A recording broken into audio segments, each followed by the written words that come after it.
Assalamualaikum warahmatullahi wabarakatuh. Jumpa lagi dengan saya, Bu Eni. Hari ini kita akan belajar tentang siklus akuntansi perusahaan jasa. Sebelumnya kita ketahui dulu, apa siklus akuntansi itu? Jadi siklus akuntansi itu adalah perputaran atau urutan setiap kejadian atau proses transaksi yang kemudian dianalisa sehingga mengakibatkan terbentuknya sebuah laporan keuangan. Nah, perusahaan jasa itu memang semestinya membuat laporan keuangan. Nah, untuk membuat laporan keuangan, maka Anda harus mengetahui siklus akuntansi perusahaan. Nah, sekarang ini kita akan belajar siklus akuntansi perusahaan jasa. Dengan begitu, laporan keuangan yang dihasilkan nantinya baik dan benar. Nah, berikut siklus akuntansi perusahaan jasa. Ada 3 tahapan. Yang pertama, tahap pencatatan. Yang kedua, tahap pengiktisakan.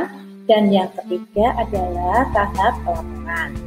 Sekarang kita belajar ke tahap pencatatan dulu. Yang pertama adalah identifikasi dan analisis transaksi atau penggunaan. Di sini Anda harus mengidentifikasi transaksi sehingga dapat dicatat dengan benar. Tidak, karena tidak semua transaksi itu dapat dicatat. Transaksi yang dapat dicatat itu adalah transaksi yang mengakibatkan perubahan posisi keuangan perusahaan. Jadi transaksi tersebut memiliki bukti dapat dinilai ke dalam unit moneter secara objektif. Misalnya berupa kwitansi, faktur, nota debit, kredit, dan sebagainya. Nah, berikutnya pencatatan transaksi ke dalam jurnal. Setelah informasi transaksi dianalisis, kemudian dicatat dalam buku jurnal. Nah, jurnal itu apa? Jurnal adalah suatu catatan kronologis tentang transaksi-transaksi yang terjadi dalam suatu periode akuntansi. Nah, setelah dibuat jurnal, langkah selanjutnya adalah posting ke buku besar, ya, memposting transaksi ke dalam buku besar. Buku besar itu apa? Buku besar itu adalah kumpulan rekening-rekening pembukuan yang masing-masing digunakan untuk mencatat informasi tentang aktiva tertentu. Nah, sekarang kita menginjak pada tahap kedua, yaitu tahap pengiktisakan. Yang pertama adalah penyusunan neraca saldo. Ya. Penyusunan neraca saldo, yang dimaksud neraca saldo sendiri itu adalah daftar saldo rekening-rekening buku besar pada periode tertentu. Nah, cara menyusun neraca saldo sangat mudah. Jadi Anda hanya perlu memindahkan saja saldo yang ada di buku besar ke dalam neraca saldo. Untuk disatukan saldo pada neraca saldo, maka harus sama jumlahnya antara yang di debit dan yang di kredit. Nah, jika pada akhir periode akuntansi, penyusunan jurnal dan neraca saldo penyesuaian. Jadi, jika pada akhir periode akuntansi terdapat transaksi yang belum dicatat atau ada transaksi yang salah catat, maka perlu disesuaikan, ya. Dicatat dalam jurnal penyesuaian.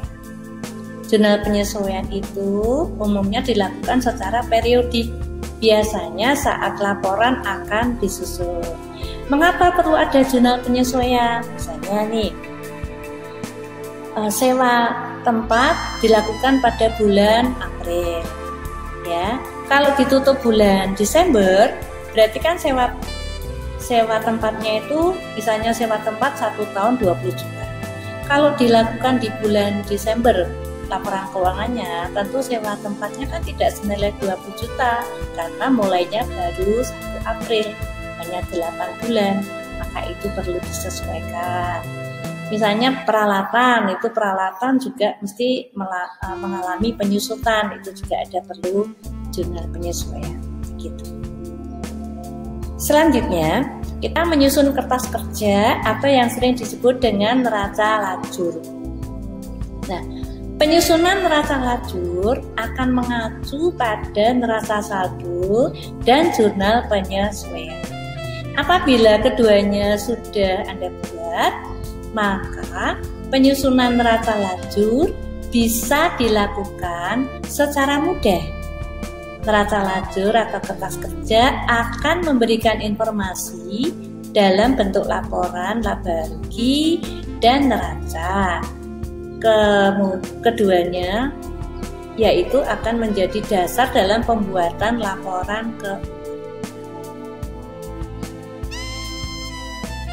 kita sekarang pada tahap ketiga. Tahap ketiga yaitu tahap pelaporan.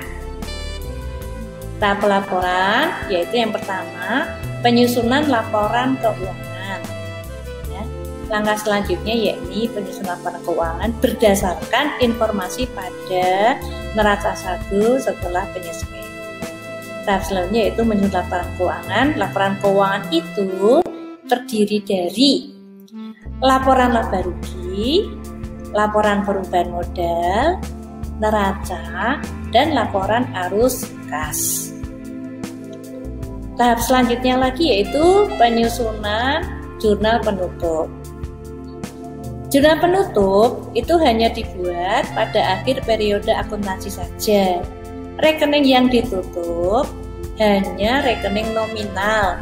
Masih ingat ya, rekening nominal itu adalah rekening-rekening pendapatan dan rekening-rekening bank ya, atau rekening laba rugi.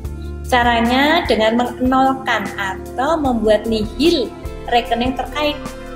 Nah, rekening-rekening nominal itu harus ditutup. Mengapa?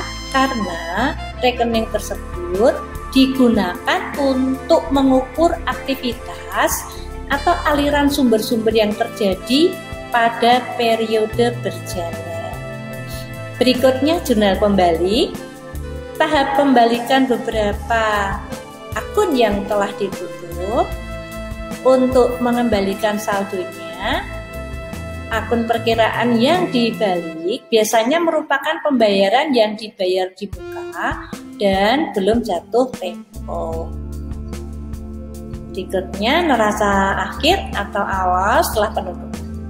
Tahap ini disebut dengan neraca akhir atau awal karena sebagai neraca akhir yang dihasilkan pada akhir periode disebut neraca awal karena akan digunakan sebagai neraca awal pada siklus akuntansi periode berikutnya.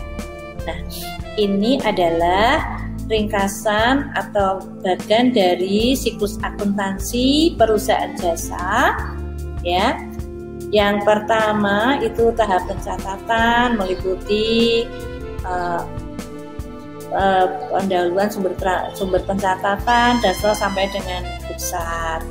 Lalu yang kedua tahap pengiktisaran mulai dari neraca saldo sampai dengan kertas kerja atau neraca lajur. Yang ketiga tahap laporan ya, laporan laba rugi dasar sampai dengan neraca saldo setelah